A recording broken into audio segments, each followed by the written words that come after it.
Okay, welcome back. Now we are going to discuss some more assertion related problems on this part. Okay, so first of all, upon displacement of the charges within a closed surface, एक कोई closed surface है, यदि कोई charge यहाँ से यहाँ, यहाँ और यहाँ जा रहा है, E at any point on the surface does not change. Electric field तो एग्जैक्टली तुम्हारे पास चेंज होगा, ठीक है। अगर चार्ज किसी भी सरफेस के अंदर अपनी पोजीशन एग्जैक्टली चेंज कर रहा है तो इलेक्ट्रिक फील्ड चेंज होगा, क्योंकि एग्जैक्टली दूरी पे डिपेंड करेगा, राइट। सो एसर्शन तो हो गया है गलत, ठीक। अब बात अगर हम लोग करें तुम्हारे रीजन की, the flux crossing through a closed surface is independent of the location, ये बात तो सही है। जो फाई ई होता है वो net charge enclose by the Gaussian surface upon epsilon not होता है। अब लोकेशन की तो कोई बात होती ही नहीं है ना। लोकेशन की तो कोई बात होती ही नहीं है। अगर लोकेशन की कोई बात नहीं होती, इसका मतलब चार्ज चाहे यहाँ रखा हो, चार्ज चाहे यहाँ रखा हो, चाहे चार्ज यहाँ रखा हो, चाहे चार्ज यहाँ रखा हो, कहीं पे भी रखा हो, उससे कोई फर्क नहीं पड़ता, पर इलेक्ट्रिक फील्ड को फर्क पड़ेगा, ठीक। सो एसर्शन गलत है और रीजन तुम्हारे पास सही है। एसर्शन अगर तुम्हारा वो गलत है और रीजन सही है, मतलब स्टेटमेंट नंबर फॉल्स है, स्टेटमेंट नंबर 2 ट्रू है, तो आंसर बनेगा सब क्या, डी बनेगा, ठीक। अगला सवाल, an independent negative charge move itself from point A to point B, ठीक है। इसने कहा कि पॉइंट ए से तुम्हारे पास पॉइंट बी पे मूव करा है एक तुम्हारे पास कौन, एक negative charge, and independent negative charge moves itself from point A to point B, then point potential at A should be less than potential at B, ठीक है। अब इसने कहा कि पोटेंशियल एट ए, हमें पता है कि नेगेटिव चार्ज, हमें पता है कि नेगेटिव चार्ज जो है वो always moves from, always moves from lower potential to higher potential, ठीक है।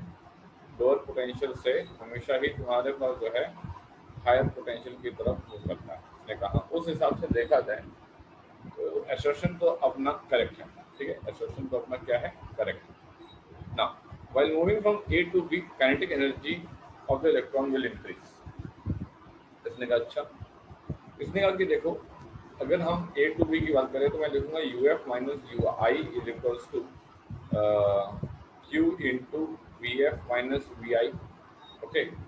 अब जैसा कि मुझे पता है कि ये मेरा वी ए है, ये मेरा वी बी है, ये मेरा वी आई कहलाएगा, ये मेरा वी एफ कहलाएगा, और मैंने अभी अभी आपको बताया कि लोअर पोटेंशियल से हायर पोटेंशियल पे जा रहे हो, इसका मतलब वी एफ ग्रेटर देन है वी आई से, इसका मतलब है कि V F minus V I greater than zero है, ये quantity greater than zero quantity है।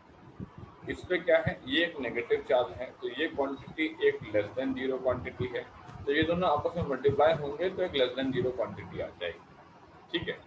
हम ये जानते हैं कि यू एफ प्लस तुम्हारे पास K F is equals to U I plus तुम्हारे पास क्या, K I, okay. U F minus U I is equals to K I minus तुम्हारे पास K F, U F minus U I times negative is equals to K F minus K I, ठीक। अब अगर हम देखें तो ये quantity तो लेस देन जीरो आ गई है, ये नेगेटिव है इसलिए लेस देन जीरो है। जब तो लेस देन जीरो क्वांटिटी आप मल्टीप्लाई करेंगे तो आंसर आएगा ग्रेटर देन जीरो। इसका मतलब है के एफ माइनस के आई जो है वो ग्रेटर देन जीरो आया है। इसका क्या मतलब हुआ, इसका मतलब ये हुआ कि अगर के एफ माइनस के आई, मतलब ये हुआ कि अगर के एफ माइनस के आई ग्रेटर देन जीरो है, इसका मतलब के एफ ग्रेटर देन के आई है। इसका मतलब है काइनेटिक एनर्जी क्या करती है, काइनेटिक एनर्जी तुम्हारे पास जो है इंक्रीज करती है, ठीक है ना। While moving from A to B kinetic energy of electron will increase. तो देखा जाए तो रीजन सही है और एसर्शन भी सही है, पर क्या रीजन एसर्शन को एक्सप्लेन कर रहा है क्या, नहीं। एग्जैक्टली देखा जाए तो नहीं कर रहा है फुल्ली तरीके से। क्यों, क्योंकि देखो यहाँ पे ये बताया गया है कि काइनेटिक एनर्जी इलेक्ट्रॉन इंक्रीज करेगा, ठीक है। और वहां पे ये बताया गया कि जनरल नेचर बताया गया है कि इलेक्ट्रॉन जो है वो लोअर पोटेंशियल से हायर पोटेंशियल पर आता है, वो एक जनरल नेचर वहां पे बताया, ठीक। तो इस हिसाब से इसका एसर्शन सही है, इसका रीजन भी सही है, पर रीजन करेक्ट एक्सप्लेनेशन नहीं है। तो उस हिसाब से मेरे को इसका आंसर देने का बनता है क्या, बी बनता है, बी आंसर इसका अपन दें, ठीक है। अगला सवाल देखते हैं, नेक्स्ट क्या है। अगला सवाल कह रहा है कि when two unlike charges are brought nearer their electrostatic potential energy decreases। ठीक है, दो अनलाइक चार्ज, एक प्लस क्यू ले लो, एक तुम्हारे पास माइनस क्यू ले लो, और इनके बीच की दूरी आर ले लो।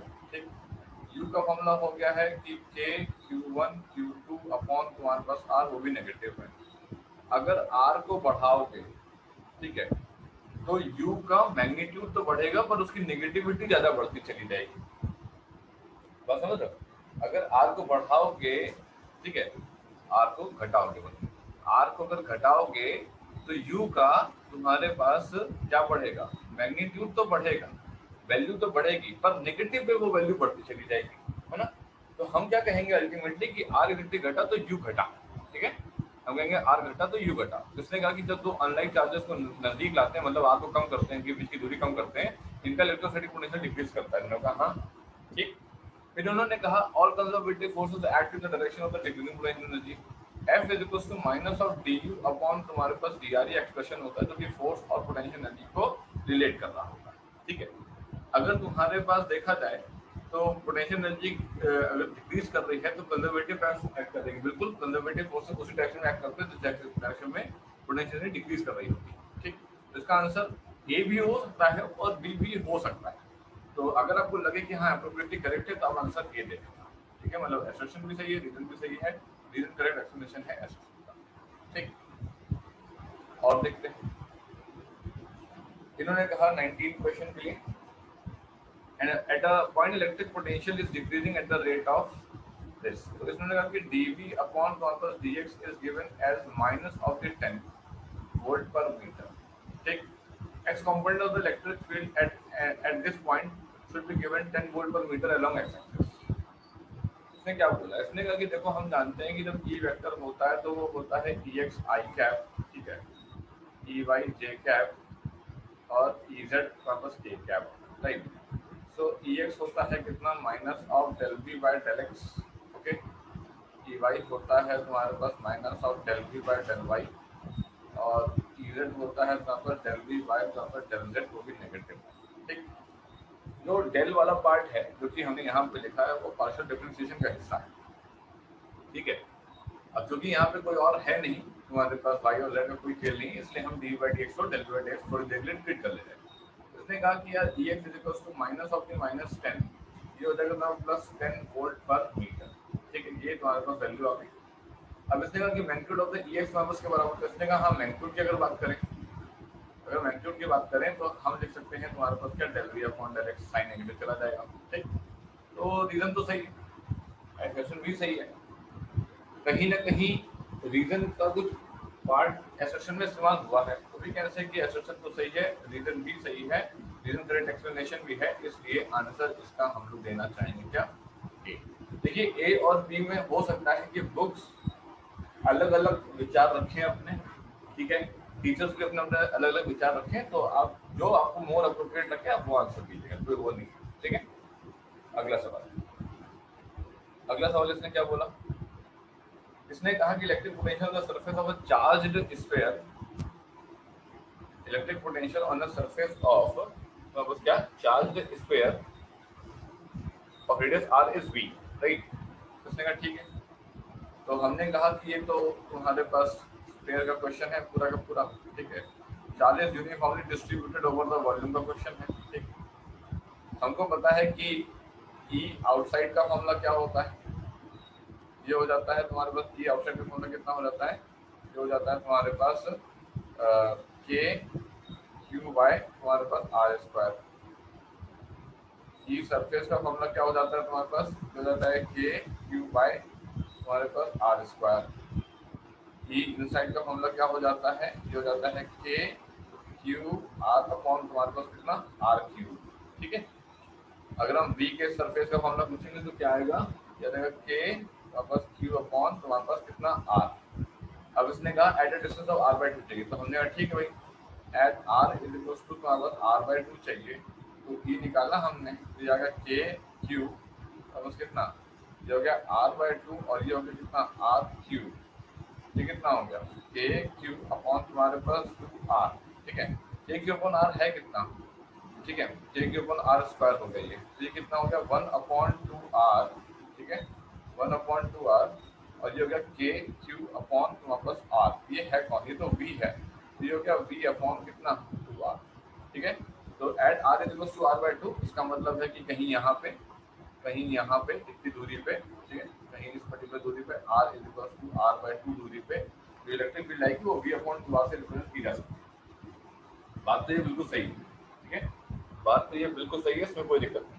इसने कहा कि ठीक है सर, एसर्शन तो बिल्कुल सही आ रहा है। From centre to surface electric field varies linearly. अगर आपको डायग्राम याद हो इसका, ठीक, डायग्राम अगर आपको याद हो तो ऐसे डायग्राम होता था, पहले यहाँ से सीधे जाता था, ठीक है, और फिर तुम्हारे पास ऐसे हो जाता था। ठीक, ये इलेक्ट्रिक फील्ड वर्सेस तुम्हारे पास आर का ग्राफ है। ये चीज मैंने आपको नोट पे कायदे से लिखवाई है, वहां पढ़िएगा। ठीक है, तो ये रहा तुम्हारे पास सेंटर पॉइंट और ये रहा तुम्हारे पास सरफेस पॉइंट। ठीक है, तो ई तुम्हारे पास आर से डायरेक्टली प्रोपोर्शनल है। कैसे? यहाँ से देख लो, E directly proportional to R. ठीक है, on centre to surface electric field value linearly with R. सही है, R is the distance from the centre, बिल्कुल सही है। ठीक है, रीजन तो करेक्ट है, एक्सप्रेशन भी करेक्ट है, पर क्या रीजन एक्सप्रेशन को पूरी तरीके से एक्सप्लेन कर रहा है? नहीं, रीजन में तो सिर्फ उसे ये बताया गया कि ई का रिलेशन स्मॉल आर के साथ कैसा है, वो भी सेंटर टू सरफेस पे। ठीक है, और उन्होंने पूछ लिया है तुम्हारे पास कहीं अंदर पूछ लिया, सेंटर सरफेस के कहीं बीच में पूछ लिया है, जो कि पोटेंशियल के रिस्पेक्ट में पूछा है। तो सही तो है, पर पूरी तरीके से एक्सप्लेन नहीं कर रहा, इसलिए आंसर तुम्हारे पास हम डी है। ठीक है, इस तरीके से आप देख सकते हैं। अगला सवाल देख लेते हैं। Gauss theorem can be applied only for a closed surface. Gauss theorem को तुम्हारे पास सिर्फ और सिर्फ जो है क्लोज सरफेस के लिए लगाया जा सकता है। एक्सप्रेशन तो सही है। Electric flux can be obtained passing from an open surface also. इन्होंने कहा कि ये भी सही है, electric flux can be obtained passing from an open surface. Open surface लेते हैं ना हम लोग कभी बार, तुम्हारे पास ऐसे रख लेते हैं, ठीक है, किसी पर्टिकुलर चार्ज को, ठीक, इस तरीके से, और कहते हैं कि इसके थ्रू फ्लक्स लाइन बताओ। फिर हमें तो इमेजिनरी एक बॉडी माननी पड़ती है, उसके थ्रू हम लोग हेल्प से निकालते हैं। एक्सप्रेशन सही है, रीजन सही है, पर क्या रीजन एक्सप्रेशन को एक्सप्लेन कर रहा है? नहीं, वो इलेक्ट्रिक फ्लक्स के बारे में बोल रहे हैं, वो गॉस के बारे में बोल रहे हैं। ठीक है, तो सही तो है, पर इसका आंसर डी देंगे। ठीक है, अगला सवाल। इन electric field E is equals to 4 I cap plus 4 J cap. Electric potential at this 4,0 is more than electric potential at this. Okay, or electric lines of force always travel from higher potential to lower potential. So let us go for this question. अब ये question को आप दो तरीके से कर सकते हैं, एक तो कन्वेंशनल तरीका और एक वहाँ पर डायरेक्ट तरीका। मतलब ये तुम्हारे पास EX I कैप है और ये तुम्हारे पास EY J कैप है। तो EX की वैल्यू हुई कितनी? 4 तुम्हारे पास न्यूटन पर कूलम। EY की वैल्यू हुई कितनी? 4 न्यूटन पर कूलम, राइट। इसने कहा कि इधर की तरफ तुम्हारे पास क्या है? EX है, और इधर की तरफ तुम्हारे पास क्या है? EY है। ठीक है, अब इसने कहा कि एक लाइन है जो कि ये रही 4,0 और एक लाइन है जो कि ये रही 0, तुम्हारे पास क्या 4, राइट। अब इसने क्या करना है? इसने तुम्हारे पास यहाँ से लेकर के यहाँ तक एक लाइन खींच देगी। ठीक, अब जरा ध्यान से देखो, अगर इलेक्ट्रिक फील्ड को बनाते तो कैसा बनाते हैं? इलेक्ट्रिक फील्ड को बनाते तो हम तो ऐसा बनाते हैं, ठीक है, इस तरीके से।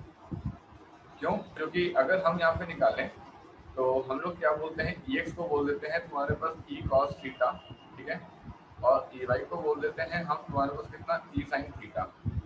अगर हम इक्वेशन नंबर 1 से इक्वेशन नंबर 2 को डिवाइड करते हैं तो हमारे पास आता है E sin theta is equal to 4, E cos theta is equal to number 4, E से E कैंसिल, 4 और 4 1, तो tan थीटा की वैल्यू कितना? 1, ठीक, थीटा की वैल्यू कितना? 45 डिग्री, ये वैल्यू आ, ठीक। इसका मतलब है कि ये हमेशा 45 डिग्री रहेगा। ठीक, तो इसका मतलब ये हुआ कि slope of line m1 is equal to 1। जो बच्चे मैथमेटिक्स बैकग्राउंड के हैं वो ये जानते हैं कि जब लोग कोई लाइंस आपस में परपेंडिकुलर होती हैं तो m1 इंटू m2 कितना हो जाता है? हो जाता है -1। अगर मैं ये लाइन L2 ले लूँ और लाइन में इसको L1 ले लूँ, ठीक है, अगर मैं L2 लाइन का स्लोप निकालूंगा तो ये कितना आएगा? ये आएगा tan theta that is y2 minus तुम्हारे पास y1 अपॉन तुम्हारे पास x2 माइनस तुम्हारे पास x1। ठीक, y2 मतलब 4 माइनस वापस 0, 0 माइनस वापस 4, कितना? -1। तो यार मेरे पास m2 की वैल्यू कितनी आ गई? -1। ये दो लाइन आपस में कैसी होंगी? दो लाइन आपस में होंगी परपेंडिकुलर। अगर ये दो लाइन आपस में परपेंडिकुलर होंगी तो इसका मतलब है कि इस डायरेक्शन में इलेक्ट्रिक फील्ड है, ठीक, और इस डायरेक्शन में इलेक्ट्रिक फील्ड है, लेकिन ये दोनों तो परपेंडिकुलर लाई कर रहे हैं ना एक साथ। इसका मतलब है कि इनका पोटेंशियल क्या होगा, सेम होगा, ठीक है। तो ये जो मोर देन लिखा है ये गलत है, ये होगा सेम। तो एसर्शन तो हो गया सीधे सीधे तुम्हारे पास क्या गलत, ठीक। Electric lines of force always travel from higher potential to lower potential. इसने कहा कि इलेक्ट्रिक लाइन्स हमेशा हायर पोटेंशियल से लोअर पोटेंशियल फ्लो करती हैं। हमको ये पता है कि in the direction of electric field हमेशा तुम्हारे पास डी पॉइंट का जो पोटेंशियल होगा, हमेशा जो ए पॉइंट का जो पोटेंशियल होगा तुम्हारे पास, ए पॉइंट का जो पोटेंशियल होगा उससे तो लोअर होगा। हमेशा इलेक्ट्रिक लाइन्स ऑफ फोर्स के डायरेक्शन में जाएंगे तो पोटेंशियल हमेशा घटेगा। तो हम ये कह सकते हैं कि ये वाला जो जोन होगा, ये वाला जोन तुम्हारे पास हाई पोटेंशियल जोन होगा, ये वाला जो जोन होगा ये लो पोटेंशियल जोन होगा। तो हाई पोटेंशियल से लो पोटेंशियल की तरफ तुम्हारे पास जो है डायरेक्टेड रहती है। Electric lines of force always shift from higher potential to lower potential. तो रीजन तो बिल्कुल सही है। क्या रीजन एक्सप्रेशन को एक्सप्लेन कर पा रहा है क्या? नहीं, तो ये एक्सप्लेन करने की जरूरत ही नहीं बेटा से, तो डायरेक्टली तुम्हारे पास हम लिख सकते हैं। इसके रूल्स क्या थे, जरा रूल्स देख लेते हैं हम। रूल्स क्या है? रूल्स ये है कि एक्सप्रेशन अगर फॉल्स है और रीजन ट्रू है तो आंसर नंबर डी देना है, ठीक। तो हमने आंसर यहाँ पर दे दिया, क्या इसका आंसर हमारे हिसाब से बनेगा क्या, डी बनेगा, ठीक। एक्सप्रेशन तुम्हारे पास फॉल्स और तुम्हारे पास रीजन तुम्हारे पास है करेक्ट, ठीक है। इस तरीके से आप क्वेश्चन कर सकते हैं। अब मान लो कोई मैथमेटिक्स बैकग्राउंड का नहीं है तो क्या करेगा, वो इसको 0,0 ट्रीट करेगा, ठीक है। इसको मानेगा तुम्हारे पास कोई m पॉइंट, ठीक है। इसको मानने का कोई तुम्हारे पास n पॉइंट और इसको मानने का कोई तुम्हारे पास s पॉइंट। m से n का निकालेगा, ओके, और क्या नाम है m से s का निकालेगा, ठीक है। यहाँ से vn और vs की वैल्यू निकल के आ जाएगी जो कि सेम आ जाएगी, तो उसको पता लग जाएगा कि पोटेंशियल तो सेम है, इसका मतलब मोर देन वाली कंडीशन गलत हो जाएगी, ठीक है। ये क्वेश्चन ऐसे होगा। अगला सवाल देख लेते हैं क्या बोला इसमें। अगला सवाल में से ये बोला कि no work is done in taking a small positive charge from one point to other inside a positive charge metallic sphere. अब इसने कहा कि एक मेटालिक स्फीयर है, ये रहा मेटालिक स्फीयर, ठीक है। No work is done in taking a small positive charge from one point to other inside a small positive charge metallic sphere while outside sphere the work is done in taking the charge towards the sphere. Neglect induction due to small charge. अगर ये एक point A है, एक point B है, हमें ये पता है कि वर्क डन मतलब होता है वी बी माइनस तुम्हारे पास बी ए, अगर हम ए से बी लेके जा रहे हैं। लेकिन अगर ये तो मेटालिक स्फीयर है, इसका मतलब इक्विपोटेंशियल वॉल्यूम, इक्विपोटेंशियल वॉल्यूम का मतलब ये हुआ कि अंदर पोटेंशियल हर जगह सेम है। इसका मतलब वर्क डन क्या होगा, वर्क डन होगा तुम्हारे पास क्या, जीरो, ठीक है।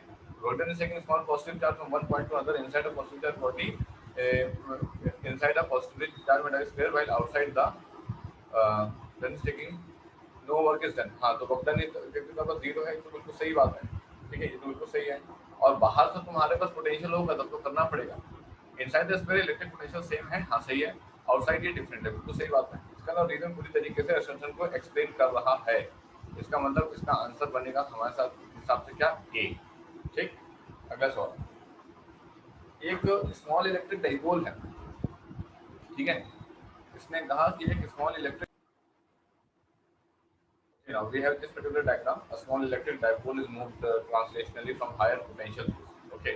Now this is the dipole, minus q and plus q. This moves in this direction. Okay. And this is minus q and plus q. Now this is defined as your initial position. This is defined as your initial position. ये initial position है आपकी, और ये क्या है आपकी, ये आपकी final position, ठीक है। एक इलेक्ट्रिक डाइपोल जो है वो मूव कर रहा है translationally from higher potential to lower potential in electromagnetic field, work done by the electric field is positive. अब बात को समझिएगा कि work done by the electric field यहाँ पॉजिटिव बोला गया है, इसका इलेक्ट्रिक क्या मीनिंग है, उसको हम कैसे जो है इंटरप्रेट करेंगे। तो इसने कहा कि देखिए ये तुम्हारे पास हायर पोटेंशियल से, अब सिंपल सी बात है, हायर पोटेंशियल से लोअर पोटेंशियल में जा रहा है, तो हमने कहा work done is equal to Q into V final minus V initial. अब मुझे पता है कि वी फाइनल जो लोकेशन है उसके कंपैरिजन में वी इनिशियल जो है ज़्यादा है, ठीक है। पर क्यू की बात करें तो डाइपोल पे नेट चार्ज जीरो होता है, तो इसने कहा वर्क डन तो तुम्हारे पास पॉजिटिव, वर्क डन तुम्हारे पास पॉजिटिव तो होने वाला नहीं, ठीक है। वर्क डन तुम्हारे पास पॉजिटिव तो होने वाला नहीं है, तो असर्शन तो हो गया गलत, ठीक। When a positive charge is moved from higher potential to lower potential, work done by the electric field is positive. इसने कहा कि अगर कोई पॉजिटिव चार्ज हाइयर पोटेंशियल से लोअर पोटेंशियल पे जाता है, ठीक, तो इसने कहा कि हाँ आज जाता तो है। तो इसने कहा कि अगर कोई तुम्हारे पास पॉजिटिव चार्ज हायर पोटेंशियल से लोअर पोटेंशियल जाता है तो हम लिखते हैं U F minus U I is equals to Q into V final minus V initial. अब मुझे पता है कि ये क्वांटिटी तो पॉजिटिव है और मुझे पता है कि ये क्वांटिटी तो नेगेटिव है, ठीक है ना, क्वांटिटी नेगेटिव है। इसका मतलब है कि 100% ये क्वांटिटी तो वापस नेगेटिव होगी। यू एफ माइनस यू आई जो है वो नेगेटिव हो गया। यू एफ माइनस यू आई जो है वो ही होता है बराबर डब्ल्यू एक्सटर्नल, ठीक है, और ये होता है माइनस ऑफ डब्ल्यू इलेक्ट्रिक, ठीक है। तो डब्ल्यू इलेक्ट्रिक जो है वो minus of U F minus U I आ जाएगी, ठीक। ये तुम्हारे पास एक नेगेटिव क्वांटिटी, ये तुम्हारे पास एक नेगेटिव क्वांटिटी, नेगेटिव क्वांटिटी आपस में बनेगी तो आंसर कितना आएगा, आंसर आएगा पॉजिटिव क्वांटिटी, ठीक है। तो इसने कहा कि वर्क डन तुम्हारे पास बाय द इलेक्ट्रिक फील्ड, ध्यान दीजिएगा इलेक्ट्रिक फील्ड एक्सटर्नल रेडिएंट क्या क्या लिखा हुआ है वर्ड का ध्यान रखना होगा, ठीक है। तो इसने कहा कि सर रिसेप्शन तो गलत है पर रीजन तो तुम्हारे पास ट्रू है, पर आंसर क्या देना है। इसने कहा आंसर के हिसाब से तो एसोसिएशन गलत है, रीजन ट्रू है, तो आंसर बनेगा क्या, यहाँ पे आंसर बनेगा टी, ठीक है। अच्छा रूल्स अलग अलग हो सकते हैं, मैं हर बार एसोसिएशन क्या है गलत क्या है सही क्या सब मैं लिख दे रहा हूँ, आप अपने हिसाब से रूल्स देख लीजिएगा, है ना। रूल्स अलग अलग हो जाते हैं, अलग अलग क्वेश्चन के अलग अलग रूल्स हो जाते हैं, ठीक है। तो कौन से बुक कौन सा रूल अपना रही है आपको देखना पड़ेगा। अगला सवाल देखते हैं।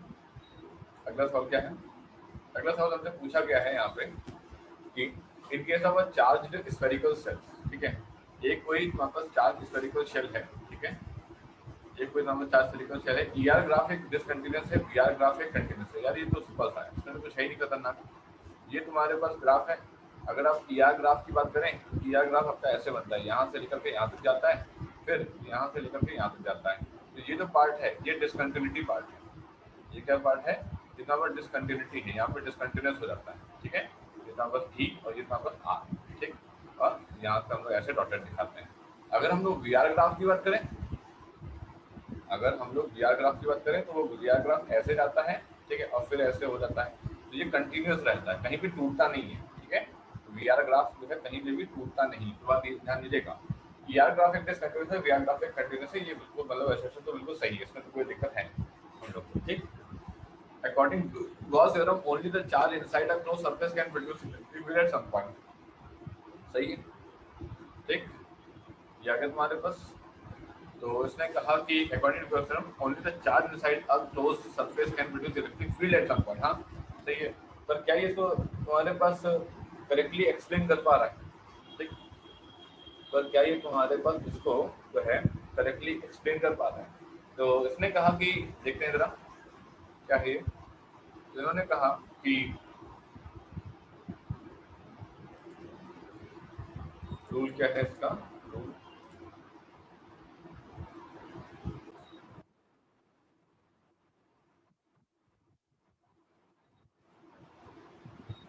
हाँ, तो हम लोग बात कर रहे थे यहाँ पे कि according to the Gauss theorem only the charge inside the closed surface can produce electric field at some point, yes, ठीक, इलेक्ट्रिक फील्ड ना सकता है, लेकिन तुम्हारे पास फ्लक्स की हम लोग बात करें तो फ्लक्स नहीं करेगा, ठीक, तो एसोसिएशन भी करेक्ट है, पर क्या इसका करेक्ट एक्सप्लेनेशन है, नहीं, तो इसका आंसर हम लोग देंगे क्या, इसका आंसर हम लोग देंगे तुम्हारे पास बी, ठीक। अब देखिए अगला, अगला सवाल हमसे क्या कह रहे हैं यहाँ पे, इसने बोला कि सरफेस ऑफ अ कंडक्टर एक इक्विपोटेंशियल सरफेस होता है। हाँ ये बात तो हमने बताई थी कि सरफेस ऑफ द कंडक्टर एक इक्विपोटेंशियल सरफेस होता है, तो ये तो बिल्कुल सही है, ठीक। फिर इसने कहा the conductor allows the free flow of charge within themselves, conductor allow करता है free flow of charge within themselves, ठीक है। अब देखिए जरा, अगर किसी कंडक्टर में किसी दो पर्टिकुलर पॉइंट के बीच में अगर आप पोटेंशियल का डिफरेंस एग्जैक्टली क्रिएट कर पाएंगे, ठीक है, तो फ्री अलाउ हो पाएगा, वरना फिर नहीं हो पाएगा, ठीक है। जिसने कहा कि इसको और अच्छे तरीके से समझ सकते हैं, मान लीजिए कि ये तुम्हारे पास कंडक्टर है और इस कंडक्टर में हमने एक नंबर बैटरी लगाई है, ठीक, ये पॉजिटिव पोटेंशियल है हमारे पास, ये नेगेटिव पोटेंशियल है। हमको ये पता है कि इलेक्ट्रॉन तुम्हारे पास इधर की तरफ मूव करना शुरू कर देता है, ठीक है, इलेक्ट्रॉन इधर मूव करना शुरू कर देता है। इसका मतलब ये है कि कंडक्टर के अंदर फ्री फ्लो चार्जेस हो सकता है, ठीक है, पोटेंशियल का डिफरेंस अगर होगा, ठीक है। यदि तुम्हारे पास एक कंडक्टर है, ठीक है, और वो इक्विपोटेंशियल वॉल्यूम का कॉन्सेप्ट चल रहा है, तब तो उसके पोटेंशियल हर जगह सेम होगा, तब तो फिर नहीं होने वाला है। अगर ये कॉन्फ़िगरेशन आएगा तब तो होगा। इसका मतलब ये है कि एब्जॉर्प्शन तो ठीक है, ठीक है, रीजन भी ठीक है, ठीक है, और तुम्हारे पास ये कहीं ना कहीं इसको रिलेट कर सकते हैं हम लोग, तो इसका आंसर हम लोग दे सकते हैं क्या, आंसर दे सकते हैं इसका हम लोग ए। ठीक है, अब ये पॉजिटिव चार्ज अगर नेगेटिव चार्ज डाइपोल केस में होता है, ये वाला पार्ट, इस पॉइंट में इलेक्ट्रिक फील्ड इसकी वजह से अगर तुम्हारे पास इधर की तरफ होगी, ये पॉजिटिव वजह से, इसकी वजह से तुम्हारे पास इधर की तरफ होगी, ये नेगेटिव वजह से, तो रिजल्टेंट इलेक्ट्रिक फील्ड तुम्हारे पास इधर की तरफ निकल के आएगी। जिसने कहा कि electric field at a point superimpose to give तुम्हारे पास रिजल्टेंट इलेक्ट्रिक फील्ड, इसने कहा बिल्कुल बिल्कुल देता है। ठीक, तो यहाँ पे असर्शन भी सही है और रीजन भी सही है, और कहीं ना कहीं वो उसका एक्सप्लेनेशन है, ये हम लोगों ने प्रॉपर्टी में पढ़ा था, तो उसका आंसर बन जाएगा क्या, आंसर बन जाएगा ए। ठीक, अगला क्या बोल रहे हैं यहाँ पे, ये यहाँ पे इसने ये बोला कि a positive point charge initially at rest in a uniform electric field start moving along the lines of force। ठीक है, इसने कहा कि पॉजिटिव पॉइंट चार्ज इनिशियली जो है रेस्ट पे था, ठीक, initially in a uniform electric field start moving along the lines of force. ठीक, a point charge release from rest in electric field always moves, अगर तुम्हारे पास पॉजिटिव चार्ज इसी डायरेक्शन में दिया गया है तब तो वो बड़े आराम से इस डायरेक्शन में मूव कर देगा, कोई दिक्कत नहीं है। ठीक, हमेशा जाएगा। लेकिन अगर मान लो कि तुम्हारे पास उसको हमने जो है चार्ज को हमने ऐसे वेलोसिटी दी है, तो वो ऐसे तुम्हारे पास आएगा, तो ये लाइंस ऑफ फोर्स के अलोंग तो हुआ नहीं। ठीक, तो ऑलवेज वर्ड नहीं होना चाहिए था यहाँ पे, ऑलवेज वर्ड यहाँ पे नहीं होगा, तो रीजन गलत है, एसर्शन सही है, रीजन गलत है। इसका मतलब इसका आंसर बनेगा क्या, इसका आंसर बनेगा वापस सी। ठीक है, electric lines of force cross each other, assertion तो गलत ही होगी directly.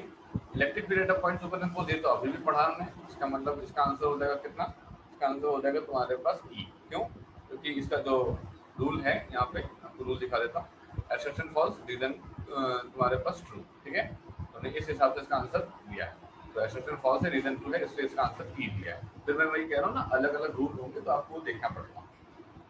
If a proton and electron are placed in the same uniform electric field, they experience different acceleration।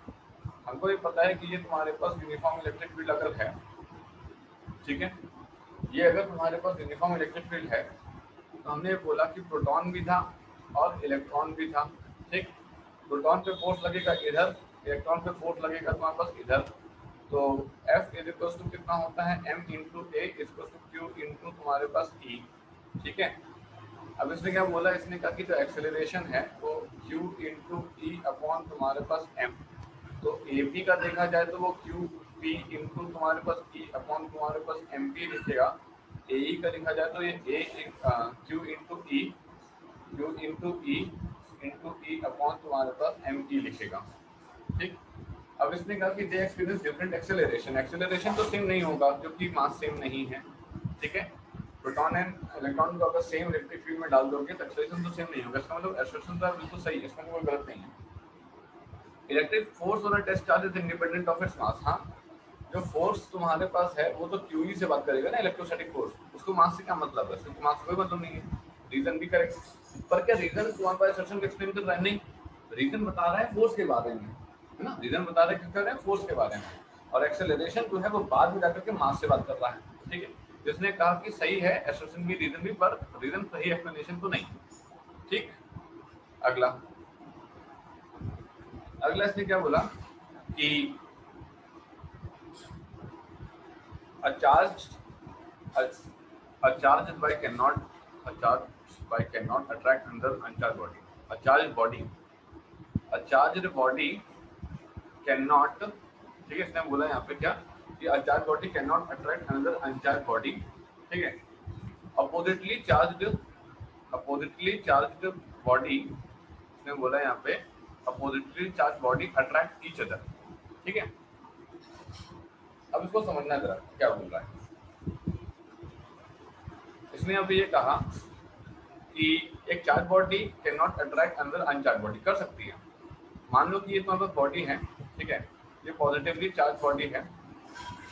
अब ये पॉजिटिवली चार्ज बॉडी तुम्हारे पास क्या करेगी, इस न्यूट्रल बॉडी को तुम्हारे पास नेगेटिव चार्जेस इधर बुला लेगी और पॉजिटिव चार्जेस इधर कर लेगी। ठीक है, तो इसने इसको फिर अट्रैक्ट करना है। ठीक है, ये तुम्हारे पास इसको अट्रैक्ट करके रखेगी क्योंकि चार्ज जो है वो तुम्हारे पास एक साइड पे और दूसरी साइड पे हो जाते हैं, डीलोकलाइज हो जाते हैं, अलग अलग हो जाते हैं, ठीक है। तो उसने क्या बोला कि एक charge body can not attract another uncharged body, right. तो इसका असर्शन तो ठीक है, कोई दिक्कत नहीं है, सही है।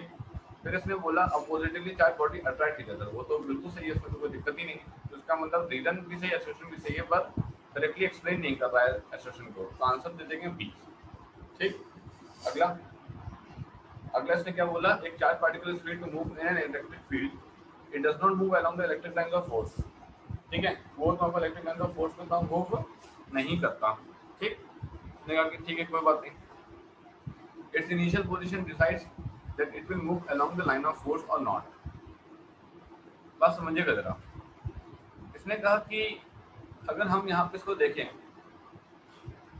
हम ये कह सकते हैं कि उसकी इनिशियल पोजीशन डिसाइड करेगी कि वो मूव करेगा कि नहीं मूव करेगा। अगर हम ध्यान से देखें तो हमको यहाँ पे ये कह सकते हैं कि अगर यूनिफॉर्म इलेक्ट्रिक फील्ड होता, ठीक है, तब तो ठीक था, लेकिन अगर हमने इसे इधर की तरफ तुम्हारे पास ओरिएंट कर देते हैं, if initial position decide it will move along the line of force or not, तो ये कुछ ऐसे जाता है जैसा कि मैंने क्वेश्चन में डिस्कस किया था, ठीक है। तो इसमें क्या होगा, assertion तो बिल्कुल तुम्हारे पास सही है, a charge particle is free to move in a electric field, it does not move along an electric lines of force, ठीक है, and its initial position decide whether it will go। अगर initial position in the direction of the field है तब तो move करेगा, और अगर initial position in the direction of the field नहीं है तो इलेक्ट्रिक लाइन ऑफ फोर्स पे मूव नहीं करेगा, ठीक है। अगर ऐसा हो जाता है, ठीक है, अगर ऐसा हो जाता है कि वो मूव नहीं करता है तो उस हिसाब से हम आंसर क्या देना चाहिए, असर्शन करेक्ट है, अगर रीजन रॉन्ग है तो आंसर देना चाहिए क्या, आंसर देना चाहिए हमको यहाँ पे डी, ठीक है। इस तरीके से आप दे सकते हैं।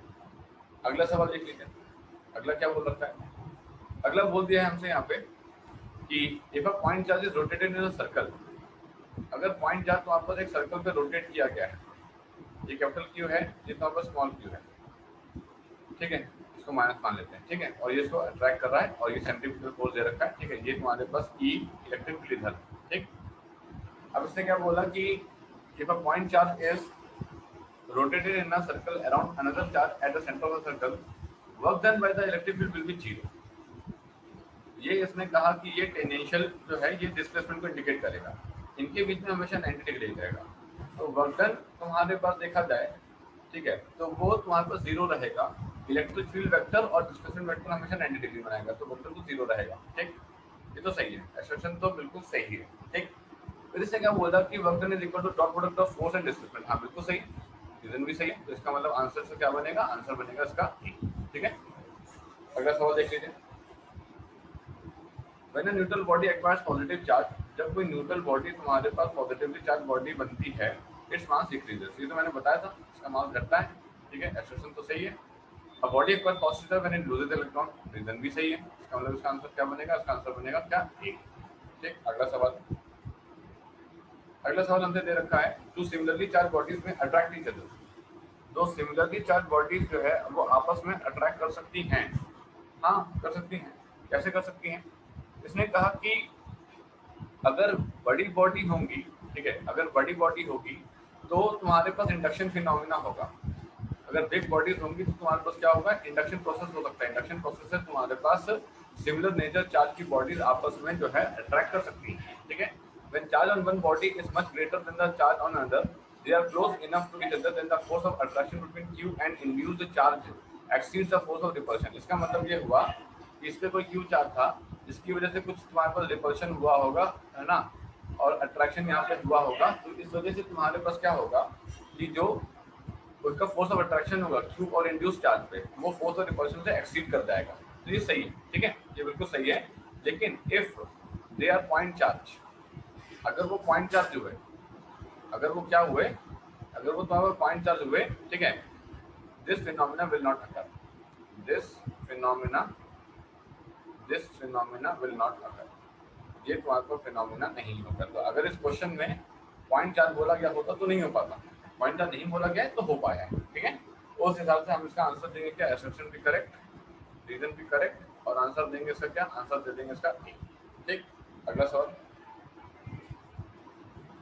सवाल बोला है कि charge is quantized because only integral number of electrons can be transferred, बिल्कुल सही है, ये तो क्वांटाइजेशन की प्रॉपर्टी है। There is no possibility transfer of fraction, हाँ बिल्कुल सही है। सही है, आंसर कितना हो जाएगा, आंसर हो जाएगा 7 ठीक है। तो ये रहे कुछ सवाल, इनको एक बार देख लीजिएगा फटाफट, 1.5 की स्पीड पे देख लीजिएगा, पता है आपके साथ है, बस आप एक बार देख लीजिएगा तो हो सकता है पेपर मैथ्स और आप कर ले जाए, ठीक है।